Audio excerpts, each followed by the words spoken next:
एकनाथ शिंदे यांनी पुन्हा संजय शिरसाट यांना कडक शब्दात समज दिल्याचं समजतंय। महायुती संदर्भात करण्यात येत असलेली वक्तव्य थांबवा, महायुतीत फूट पडेल असं काही बोलू नका अशी समज एकनाथ शिंदेंनी दिल्याचं समजतंय।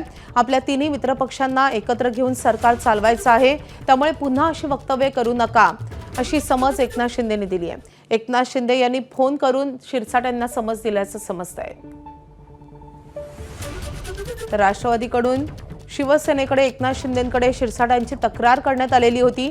त्यांनी केलेल्या विधानांवर राष्ट्रवादीने आक्षेप घेतलेला होता आणि त्यानंतर एकनाथ शिंदेंनी संजय शिरसाट यांना फोन करून आता अशी वादग्रस्त वक्तव्य थांबवा अशा सूचना केल्यात। एबीपी माझा, उघडा डोळे बघा नीट।